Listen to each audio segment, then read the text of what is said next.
Student pilot was crying. "We're gonna die, aren't we?" Captain Schuyler Reed looked at the storm ahead, lightning crackling across the sky, hail drumming against the windscreen, winds that had already forced 6 planes to turn back to safety. She reached into her flight jacket and pulled out a weathered photograph. A younger version of herself in a military flight suit, standing confidently next to an aircraft that didn't exist in any civilian textbook.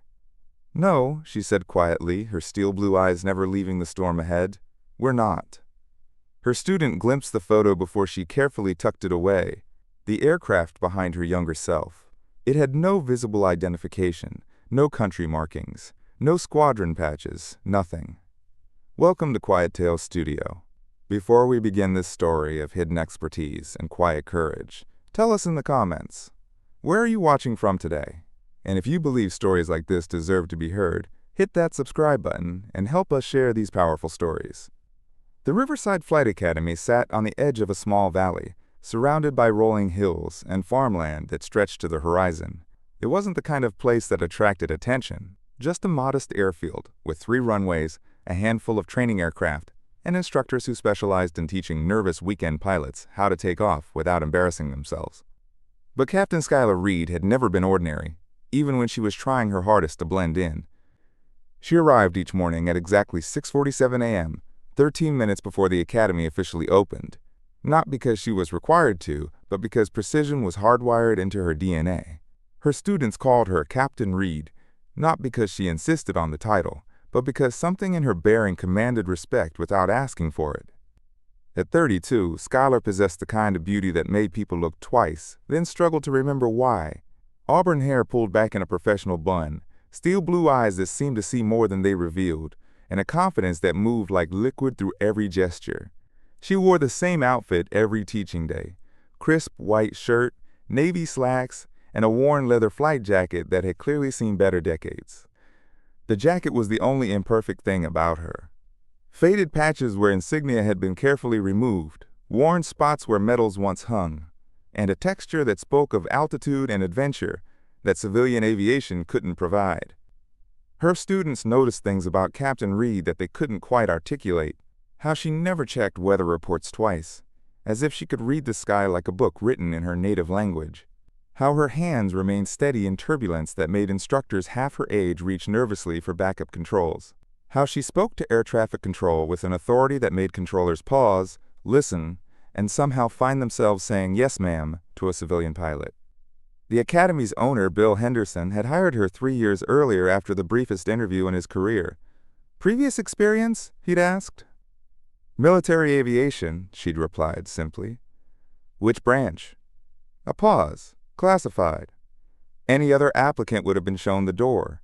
But something about the way Schuyler Reed sat in that chair, perfectly straight, eyes focused, hands folded with military precision, made Bill believe that whoever she'd flown for, they'd been lucky to have her. He was right, though he'd never know how right. That Tuesday morning in September started with the kind of crystalline clarity that made flying feel like freedom. Jake Morrison, 19 years old and perpetually nervous, arrived for his 3rd lesson with the same mixture of excitement and terror that had characterized his first 2 attempts at aviation. "Morning, Captain Reed," he said, hefting his brand-new flight bag with the enthusiasm of someone still amazed that he was allowed near aircraft. "Good morning, Jake." Schuyler's voice carried the warmth of someone who genuinely enjoyed teaching, mixed with the crisp efficiency of someone who didn't waste words. "How are you feeling about today's lesson?" "Nervous," Jake admitted with a grin, "but good nervous, you know." Schuyler nodded approvingly. "Good nervous keeps you alive. Overconfident gets you buried." They walked together toward the small Cessna 172 that served as Jake's introduction to the sky. Schuyler moved through her pre-flight inspection with the thoroughness of someone who understood that aircraft maintenance wasn't just about following checklists. It was about returning home alive. "Remember what we discussed about reading the aircraft," she said, running her hand along the wing's leading edge. "It talks to you. Every vibration, every sound, every change in behavior, your job is to listen." Jake watched her inspect the control surfaces with hands that seemed to know exactly what they were looking for. There was something almost surgical about her precision, as if she'd performed this same ritual thousands of times under conditions that demanded perfection. "Captain Reed," Jake ventured as they completed the walk-around, "can I ask you something?" "Of course." "How long have you been flying?" Skylar paused, her hand resting on the propeller blade. For just a moment, Jake saw something flicker across her features. Not confusion, but the careful consideration of someone choosing which truth to tell. "Long enough to know that every flight teaches you something new," she said finally, "and that the moment you think you know everything about flying is the moment the sky decides to humble you." It wasn't really an answer, but Jake sensed it was all the answer he was going to get. The weather briefing that morning had been routine to the point of boring. Scattered clouds at 8,000 feet, winds light and variable, visibility unlimited. Perfect conditions for a student pilot to practice pattern work and maybe attempt his first solo cross-country navigation. "Today we're going to work on your crosswind techniques," Skylar explained as they settled into the cockpit. "The wind's been shifting direction all morning, which gives us good practice conditions." Jake nodded eagerly, running through his pre-start checklist with the deliberate care of someone still amazed that machines could actually lift off the ground. As they taxied toward the active runway, Skylar's eyes continuously scanned the sky with the automatic attention of someone whose survival had once depended on reading atmospheric conditions like combat intelligence. That's when she noticed it. A subtle change in the cloud formations to the west. Not the scattered cumulus the forecast had predicted, but something darker building along the mountain ridgeline. The kind of development that spoke of atmospheric instability that could turn dangerous quickly.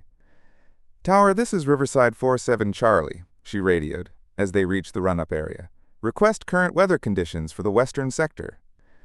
47 Charlie, current conditions remain as briefed. Scattered clouds, light winds. No weather advisories in effect.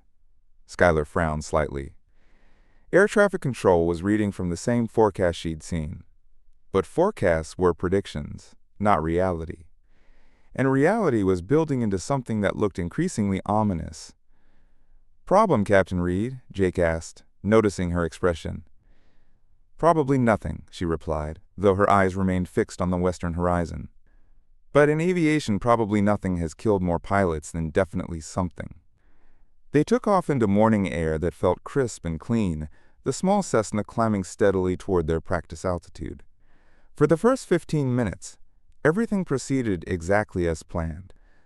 Jake practiced gentle turns, climbs, and descents, while Skylar provided guidance with the patience of someone who understood that competence came through repetition, not pressure. But those clouds to the west continued building. 23 minutes into the lesson, Jake saw it first. "Captain Reed," he said, his voice carrying the first note of concern, "that doesn't look like scattered clouds anymore." Skylar followed his gaze and felt her breath catch slightly.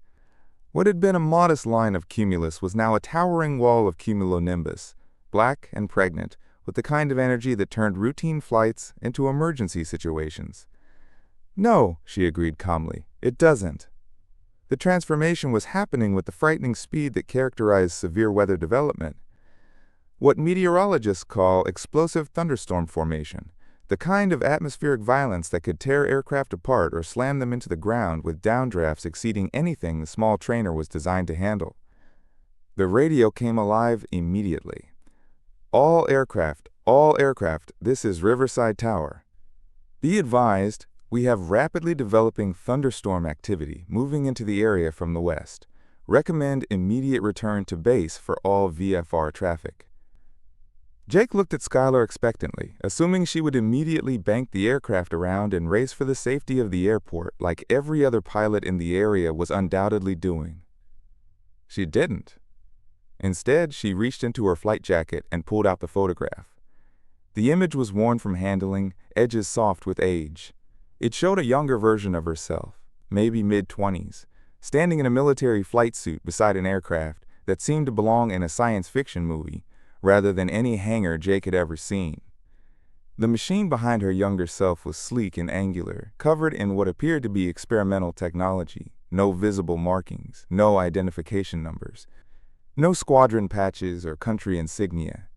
just a vehicle that radiated the kind of advanced engineering that governments spent billions developing and decades keeping secret. Captain Reed? Jake's voice cracked as he watched her face change while studying the photograph. The calm flight instructor disappeared, replaced by someone whose steel blue eyes held memories of storms that had nothing to do with weather. "I've flown through worse," she said quietly, more to the photograph than to Jake. What happened next violated every principle of safe aviation that Jake had been taught. Instead of turning away from the approaching storm system, Schuyler banked the small Cessna directly toward it. "Captain Reed, what are you doing?" Jake's voice rose with panic as he watched the wall of black clouds growing larger through the windscreen. "Teaching you something they don't cover in the manual," she replied, her hands moving across the controls with a kind of precision that spoke of training far beyond civilian aviation standards. The radio exploded with urgent communications, commercial flights declaring emergencies and diverting hundreds of miles to avoid the system, military aircraft requesting immediate clearance to alternate airfields, private pilots making panicked calls for vectors to the nearest airport. "Riverside 47 Charlie, this is Tower." The controller's voice was sharp with concern. "You are heading directly into severe weather. Advise immediate course correction." Schuyler keyed the microphone with calm that bordered on supernatural. "Tower 47 Charlie is aware of weather conditions. We'll be fine." Jake stared at her in disbelief. "We'll be fine? Captain Reed, that storm looks like it could eat commercial airliners for breakfast." She glanced at him with something that might have been amusement. "Jake, have you ever wondered why some pilots can fly in conditions that ground everyone else?" Before he could answer, they hit the wall. The first lightning strike illuminated the cockpit like a photographer's flash, turning everything white for a split second before plunging them back into the green-black darkness of the storm's interior. Thunder crashed around them with the sound of artillery, so close that Jake felt it in his chest cavity. Hail began hammering the windscreen, first small pellets that sounded like popcorn, then chunks of ice large enough to crack the plexiglass. The small aircraft bucked and rolled in wind shear that felt strong enough to tear the wings from the fuselage. "Mayday! Mayday!" Jake screamed into the radio, his voice breaking with terror. "This is 47 Charlie. We're inside the storm, requesting immediate emergency assistance." But Schuyler's hands moved across the controls like she was conducting a symphony rather than fighting for their lives. Banking into the wind instead of away from it, a technique that should have torn them apart but somehow stabilized their flight path. Climbing when every instinct said to descend, finding pockets of stable air that seemed to exist only because she knew exactly where to look for them. Adjusting power settings with micro-precision, reading the aircraft's behavior through her fingertips and responding to changes before the instruments could register them. Flying directly into chaos with the confidence of someone who had done this before, many times before. "How are you doing this?" Jake gasped as they emerged briefly into a pocket of clear air, the storm raging around them like the eye of a hurricane. Schuyler glanced at him, and for a moment Jake saw something in those steel blue eyes that had nothing to do with civilian flight instruction and everything to do with aircraft that officially didn't exist. "Some skills," she said carefully, "you never forget, no matter how much you might want to." Getting through the storm was only half the battle. The other half was getting back on the ground alive. Riverside Airport was reporting conditions that should have made landing impossible. Crosswinds gusting to 60 knots, strong enough to flip aircraft during the approach, visibility dropping to near zero as rain and hail turned the air into a liquid wall. The runway itself, slick with standing water that could cause even perfect landings to become hydroplaning disasters. Every other aircraft in the area had already diverted to airports hundreds of miles away, seeking conditions that wouldn't kill them. The tower was recommending that all remaining traffic do the same. 47 Charlie, be advised runway conditions are beyond safe operating limits, the controller radioed with barely controlled urgency. Recommend diversion to alternate airport immediately. Schuyler studied the approach through the storm-lashed windscreen, her mind calculating wind speeds, descent angles, and aircraft performance parameters, with the kind of precision that came from training in conditions where miscalculation meant death. "Tower 47 Charlie requests permission for immediate approach," she replied calmly. 47 Charlie, did you copy our weather conditions?" We have 60-knot crosswinds and near-zero visibility. Roger, tower, we copied. Permission for approach? A long pause. Then, 47 Charlie. Approach at your own risk. You're cleared for runway 27. God help you both. Jake watched in amazement as Skylar set up an approach that looked like it had been designed by someone who understood physics differently than everyone else. Instead of fighting the crosswind, she used it, banking the aircraft at angles that should have been impossible, slipping through the air with corrections so subtle that the Cessna seemed to be dancing with the storm rather than battling it. Reading the wind shear patterns like sheet music, anticipating gusts and downdrafts before they hit, and compensating with control inputs that seemed to come from muscle memory rather than conscious thought. The landing was impossible. It was also perfect. The small aircraft touched down on the center line of the runway as gently as if they'd been practicing in calm conditions on a sunny afternoon. No bounce, no drift, no drama. Just a textbook arrival that made 60-knot crosswinds look like a gentle breeze. As they rolled to a stop in front of the hangar, Jake sat in stunned silence while rain continued hammering the aircraft around them. "Captain Reed," he said finally, his voice barely above a whisper. "Who are you?" "Really?" Skylar looked out at the storm, still raging around them, then back at the photograph in her hands. "Someone who used to test aircraft that officially don't exist," she said quietly. "Someone who flew prototypes that pushed the boundaries of what people thought was possible. Someone who learned that there's a difference between surviving extreme conditions and mastering them." She tucked the photograph back into her jacket and turned to face him directly. "But mostly," she added with the first genuine smile Jake had ever seen from her, "I'm someone who decided that teaching brave young people how to fly safely was a better use of those skills than anything else I could imagine." That night, Jake Morrison sat in his apartment with his laptop open, trying to research the woman who had just saved his life in ways he was still struggling to comprehend. Captain Skylar Reed, flight instructor, Riverside Academy, basic certification records, standard background check, normal employment history, everything perfectly ordinary and completely unremarkable. But Jake had seen that photograph. He'd witnessed flying that belonged in military museums rather than civilian training environments. And he'd looked into steel blue eyes that held memories of aircraft and missions that clearly weren't part of any standard aviation curriculum. He tried different search approaches, experimental aircraft programs, test pilot training, military aviation development. Each search led to the same pattern: classified files, redacted documents, and reports with information blocked out in thick black bars. But buried deep in a declassified congressional hearing from years earlier, Jake found a single paragraph that made his hands shake. The experimental pilot program participants demonstrated capabilities that exceeded conventional measurement standards. For national security reasons, individual identities and specific aircraft performance data remain classified in perpetuity.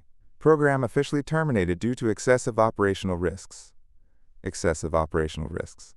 What kind of flying was so dangerous that the military, an organization not known for avoiding risks, decided it was too extreme to continue?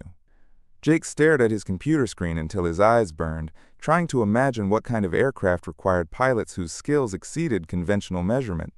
What kind of missions were so classified that even their existence remained secret decades later?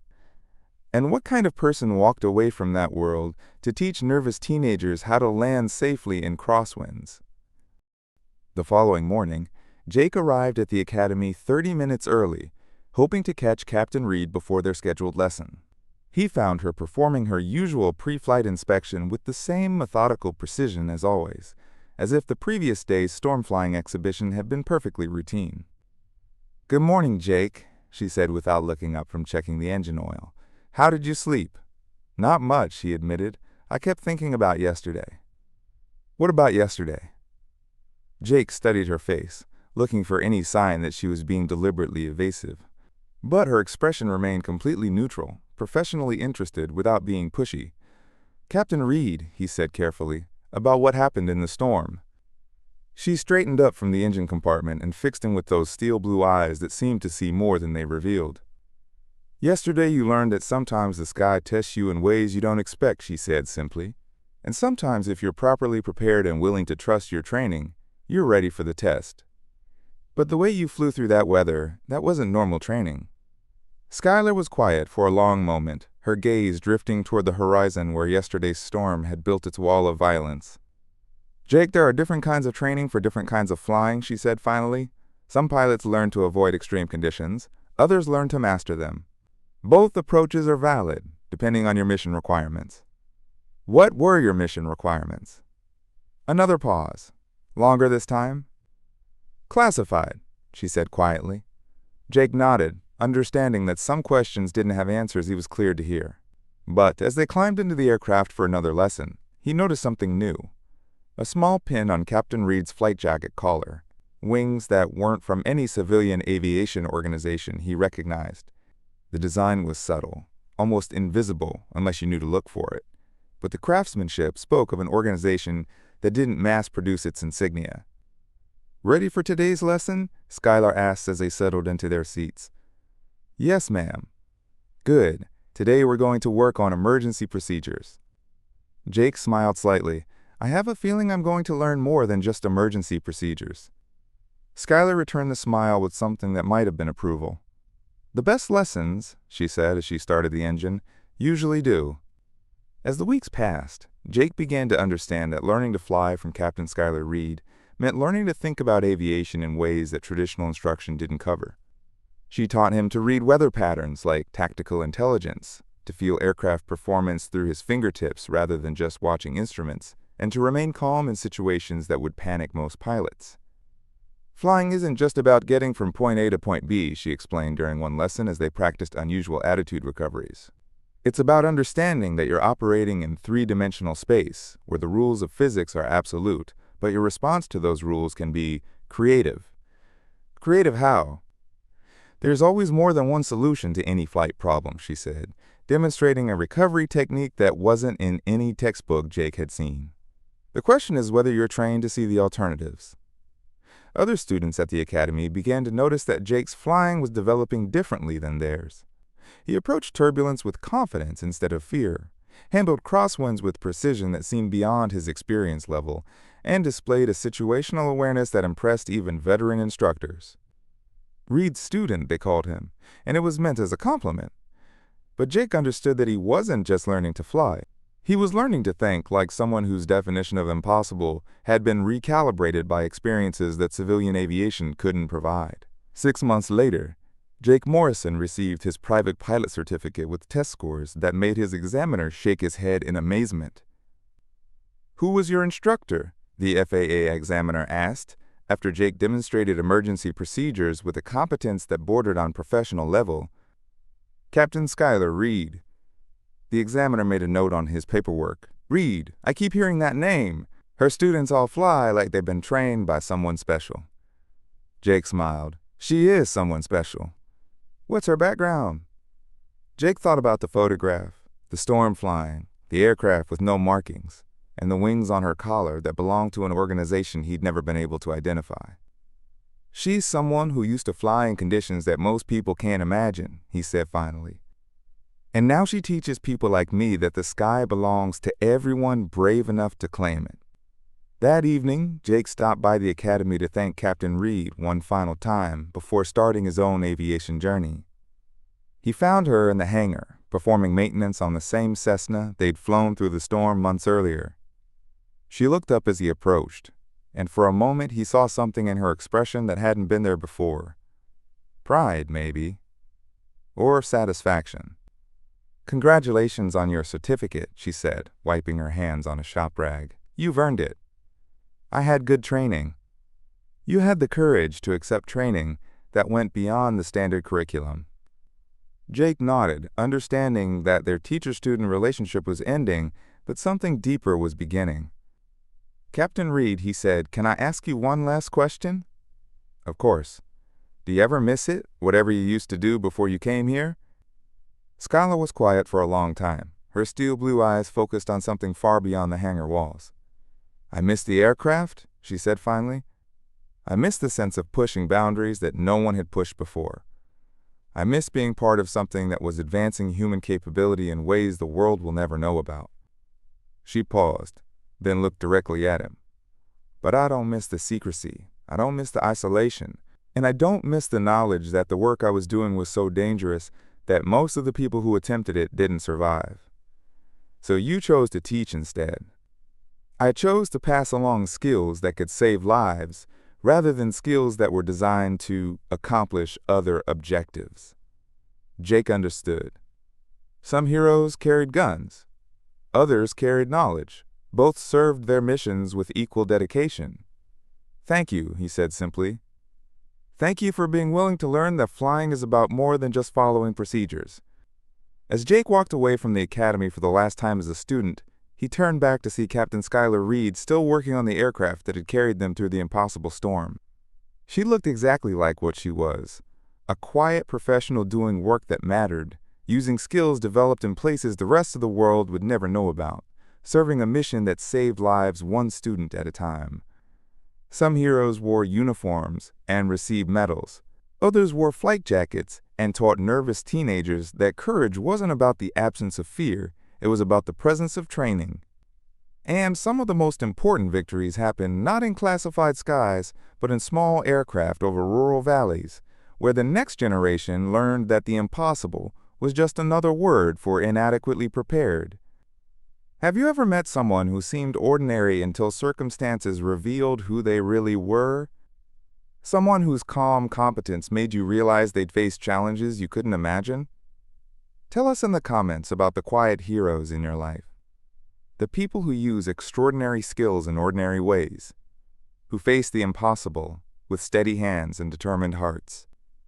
And if you think stories like Captain Skylar Reed deserve to be heard, subscribe to Quiet Tales Studio. We believe the most powerful stories don't shout. They wait for someone wise enough to recognize what they're seeing. Until next time, remember, the sky belongs to everyone brave enough to claim it. And sometimes, the best teachers are the ones whose previous classroom was classified.